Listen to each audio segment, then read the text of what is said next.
This is Dr. Douglas Chamberlain.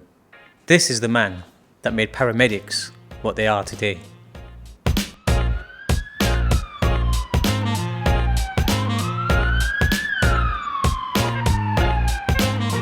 Now for this one we're going to have to roll back the years a little bit and head back to 1970. And it was in 1970 when Dr. Chamberlain arrived at the Royal Sussex County Hospital to take up a post as a consultant cardiologist. You see, back in the 70s it was usually consultants that were asked to go out on house calls, and on this one occasion it was Dr. Chamberlain that went out. When he got there he quickly realised that this patient needed to be in hospital. It was during the assessment when this patient went into cardiac arrest. Quickly called for an ambulance to get this patient into hospital as soon as possible. And when this ambulance arrived, the first thing Dr. Chamberlain asked for was a defibrillator. But back then defibrillators weren't available on every vehicle. So Dr. Chamberlain then requested for a second ambulance. And when that ambulance arrived, it also didn't have a defibrillator. It was only up until he requested a third ambulance when a defibrillator had finally arrived, but by that point it was too late. The incident left Dr. Chamberlain furious and feeling like something needed to be done. So Dr. Chamberlain decided to do what all pioneers do and to take the matter into his own hands. He met up with the chief medical officer at the time, whose name was William Parker, and together they devised a plan in which Dr. Chamberlain had said to give him 6 capable, good ambulance men, and he will train them up to be able to do what doctors can do in an emergency situation. Thus was the birth of the first UK paramedics. See, prior to this, ambulance men were purely there just to ferry people into hospital as soon as possible. So now these paramedics could provide immediate care and support the patient all the way to hospital before the doctors could get their hands on them. It started in Brighton, and following that it spread rather quickly around the rest of the country, and other services started to pick up this model and setting up their own schemes for developing paramedics. Initially the project was frowned upon by the Department of Health. They felt paramedics weren't skilled enough or experienced enough to provide this level of care out in the community. But roll on 50 years later and now we're seeing the fruits of this idea, and in fact how important and vital paramedics are to the modern day in emergency healthcare.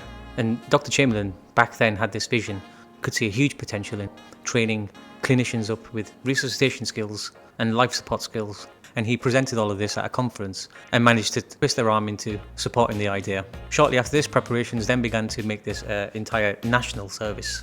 Since then, Dr. Chamberlain became a professor and was known as Professor Douglas Chamberlain. He spearheaded the rollout of basic life support skills and defibrillation within the Resuscitation Council guidelines and the European Resuscitation guidelines, and has had a humongous effect with these on a global scale. It was later in 1979 when a Dr. Lucas of the Medical Commission considered the possible potentials of a paramedic in an emergency life-threatening situation, as he felt it was logical to train them in advanced resuscitation skills, as often ambulance staff were always the first on scene, and this could play an overall part in the treatment of a patient. So following this, the Department of Health commissioned an analysis into the potentials a paramedic can bring and the benefits this would provide to an NHS patient, since in 1973 with the NHS Reorganisation Act, making all ambulance services within the UK under the wing of the NHS. And this also standardised and amalgamated all of the paramedic schemes that different trusts were running and brought it under one.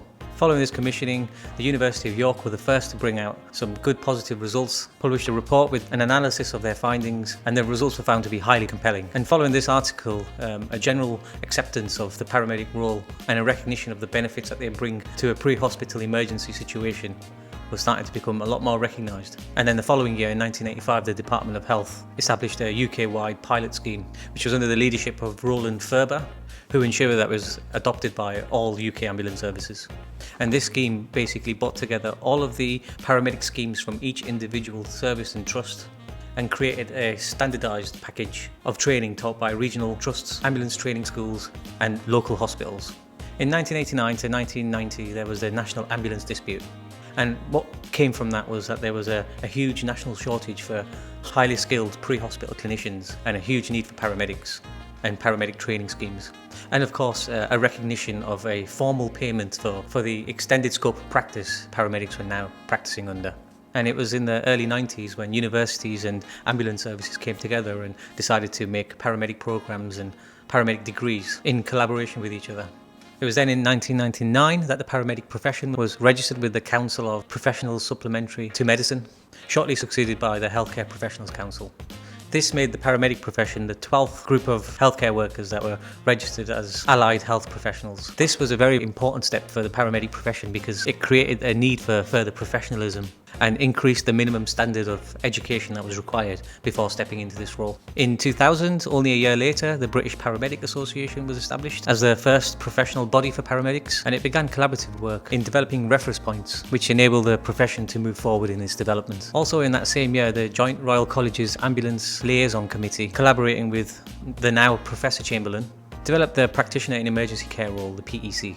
This role came about as the realisation of the ambulance services demands were changing to a more primary care, and non-emergency healthcare were becoming a lot more prevalent, and therefore there was a greater need for this type of clinician. The PEC role was initially intended to upskill the paramedic role and support the modernisation efforts of the ambulance services, helping them to become more of a mobile healthcare service.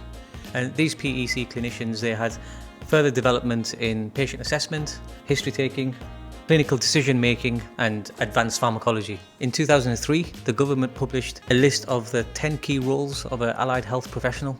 This document widened the roles of practicing paramedics to meet the developing patients' needs. And then later in 2005, the Department of Health then again released another article that further supported the need for advancing paramedic roles. And since then, new paramedic specialties have arisen. Once you've qualified as a paramedic and you've gained a few years of experience under your belt, you can then go on to different specialties as a paramedic and work in many different settings and many different roles, which gives paramedics now the ability to combine multiple passions and be able to practice as a paramedic within a sector where paramedics were once not recognised. And thus from 50 plus years of development, we have reached this point now where the paramedic career is a highly recognised, highly respectable, highly skillful and a vitally important job role. But for now, the role continues to be developed with numerous projects and developments that are currently undergoing. And as of July 2022, we witnessed the first International Paramedics Day, which did a great job for recognition for our role. So we've reached the end of this video. Thank you very much for listening. I feel like it was an important subject, not just for you to learn, but also for me. Up until I decided to make this video, I had to put in the research and effort to work all of this stuff out. And then finding out all this useful information from doing this research, it's perfect because I get to share it with you. Now, in the next video, I'm going to be talking about the different specialties a paramedic can go into once they've qualified as a paramedic and gain enough experience, and how one might go about going down one of these specialties.